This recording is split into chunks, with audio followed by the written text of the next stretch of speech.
अस्सलाम वालेकुम। आज का हमारा सीपीसी में टॉपिक है जुरिसडिक्शन। जुरिसडिक्शन क्या है, सबसे पहले हम इसकी डेफिनेशन पढ़ते हैं।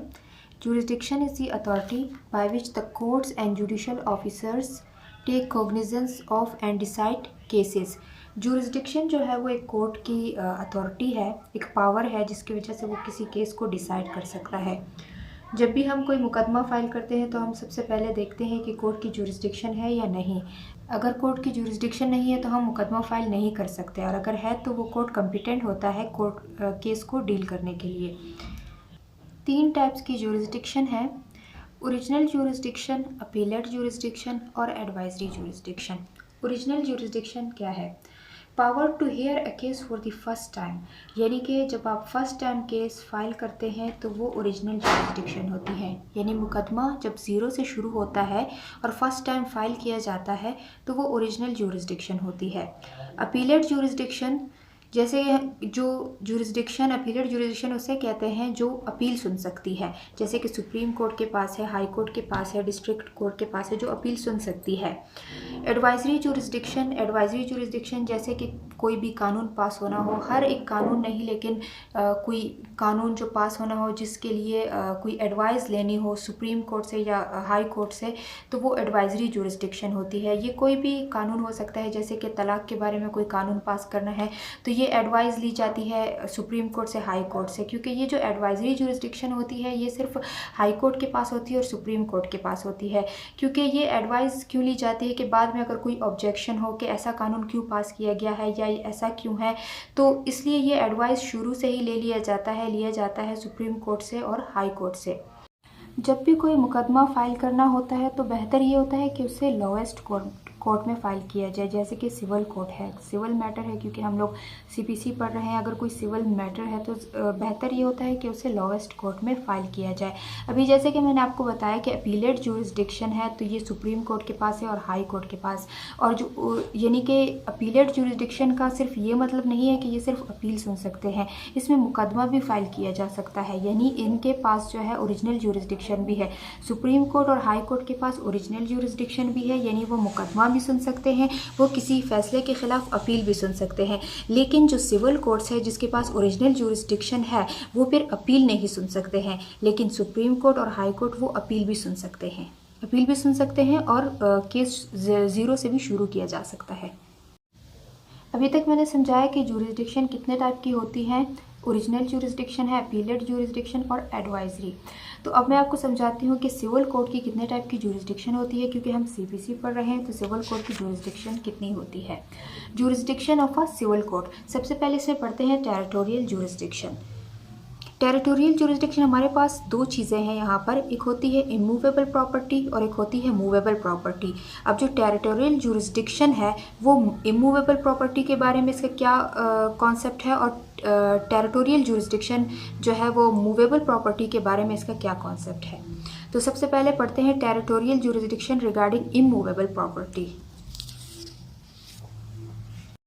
Territorial jurisdiction regarding immovable property. Immovable property which cannot be taken from one place to another place. तो इसमें बहुत सारे जैसे बिल्डिंग्स वगैरह है, हाउस है, लैंड है, तो वो सारे इमूवेबल प्रॉपर्टी में आते हैं। अगर कोई ऐसा मुकदमा है जहाँ इमूवेबल प्रॉपर्टी है तो इसका मुकदमा कहाँ पर फाइल हो सकता है? वेयर प्रॉपर्टी इज सिचुएटेड, जहाँ प्रॉपर्टी सिचुएटेड है, जिस कोर्ट के जुरिसडिक्शन में वो प्रॉपर्टी आती है तो उसी कोर्ट में ये मुकदमा फाइल किया जा सकता है। और अगर कोई प्रॉपर्टी ऐसी है जिसका एक हिस्सा एक कोर्ट की जुरिसडिक्शन में आता है और दूसरा हिस्सा दूसरे कोर्ट की जुरिसडिक्शन में आता है, यानी कि प्रॉपर्टी इतनी बड़ी है कि वो 2 कोर्ट्स की जुरिसडिक्शन में इसका एक हिस्सा आ रहा है और दूसरे कोर्ट की जुरिसडिक्शन में दूसरा हिस्सा आ रहा है, तो यहाँ पर दोनों कोर्ट्स जो है वो इसको डील कर सकते हैं इस केस को। लेकिन उनमें से कोई एक जज जो है जिसके हिस्से में जिसके जुरिसडिक्शन में जिस कोर्ट के जुरिसडिक्शन में ये हिस्सा आ रहा है तो वो कोर्ट इसको डील कर सकता है। अब पढ़ते हैं territorial jurisdiction regarding movable property. Movable property which can be taken from one place to another. इसमें बहुत सारे और भी मैटर्स आते हैं, फैमिली मैटर्स भी हो सकते हैं, डिवोर्स भी हो सकता है, इसमें बहुत सारे मैटर्स आते हैं। तो यहाँ पर हमारे जुरिसडिक्शन का जो कॉन्सेप्ट है वो अलग है। यहाँ पर 3 चीज़ें हैं, क्योंकि प्लेंटिफ के पास यहाँ पर ऑप्शंस है कि वो इन तीनों में से कहीं भी किसी भी जगह पर मुकदमा फाइल कर सकता है। फर्स्ट ऑप्शन है वेयर डिफेंडेंट रिजाइड्स परमानेंटली, यानी कि डिफेंडेंट जहाँ परमानेंटली रहता है, मिसाल के तौर पर चलो वो लाहौर में रहता है। दूसरा ऑप्शन है where defendant resides for gain, जहाँ पर वो रहता है फॉर गेन यानी कि कोई बिजनेस करता है। और थर्ड ऑप्शन है वेयर काज ऑफ एक्शन, यानी कि जहाँ पर एग्रीमेंट हुआ, जहाँ पर काज ऑफ एक्शन अकर हुआ। तो प्लेंटिफ के पास ये 3 ऑप्शंस है जहाँ पर वो ये मुकदमा फाइल कर सकता है। जैसे कि वो परमानेंट लाहौर में रहता है, where defendant resides for gain Karachi में, या फिर where cause of action accrued Quetta में। तो वो ये 3 ऑप्शन है कि वो कहाँ पर मुकदमा फाइल करता है। पढ़ते हैं पिक्यूनरी ज्यूरिसडिक्शन।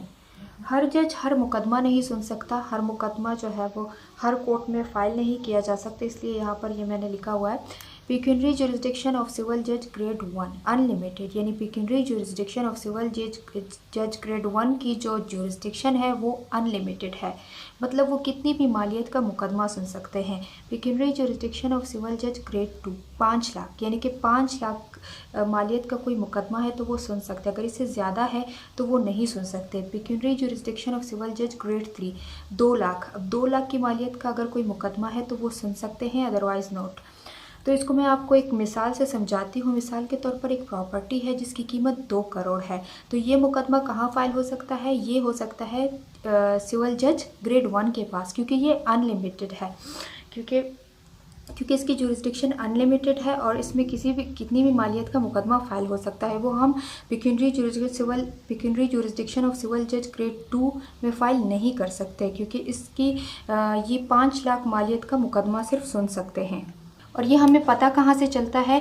जो प्लेंट से हमें पता चलता है कि कितना रिलीफ क्लेम किया गया है। प्लेंट से ही हमें पता चलता है कि कितना रिलीफ क्लेम किया गया है, उसके मुताबिक जो है वो मुकदमा जो है कोर्ट में फ़ाइल किया जाता है। ये मैंने एक एग्जांपल के तौर पर आपको समझाने के लिए यहाँ पर लिखा हुआ है कि पिक्यूनरी ज्यूरिसडिक्शन ऑफ सिविल जज ग्रेड 2 जो है वो 5 लाख है और ग्रेड 3 जो है वो 2 लाख है। ये वक्त के साथ साथ चेंज होता रहता है। और ये जो unlimited pecuniary jurisdiction of civil जज ग्रेड 1 है अनलिमिटेड, ये हमेशा से अनलिमिटेड ही होती है, लेकिन बाकी जो है ये चेंज होती रहती है। करते हैं subject matter jurisdiction. Civil court में क्योंकि हर मुकदमा जो था वो सिविल कोर्ट में फ़ाइल होना था, तो सिविल कोर्ट पे इतना ज़्यादा बर्डन ज़्यादा हो गया था, जिसकी वजह से सर्विस ट्रिब्यूनल बने, सर्विस ट्रिब्यूनल कोर्ट्स बने, लेबर कोर्ट्स बने, फैमिली कोर्ट्स बने, डिफरेंट काइंड्स के कोर्ट्स बने। अब अगर सर्विस ट्रिब्यूनल यानी कि सरकारी मुलाजमीन का कोई मसला हो या उनके जॉब से रिलेटेड, जैसे कि प्रमोशन है, ट्रांसफ़र है, तो फिर वो सर्विस ट्रिब्यूनल कोर्ट ही उनको डील करता है। वो सिविल कोर्ट में ये मुकदमा फ़ाइल नहीं कर सकता, क्योंकि उसकी ज्यूरिसडिक्शन नहीं है, वो ये मुकदमा नहीं सुन सकते। इस तरह लेबर कोर्ट्स है, फैमिली कोर्ट्स है, कोई डिवोर्स मैटर्स है, जो भी है वो फैमिली कोर्ट्स में ही फाइल होते हैं। तो अलग अलग कोर्ट्स बनाए गए हैं, तो सब्जेक्ट मैटर ज्यूरिसडिक्शन ये होता है।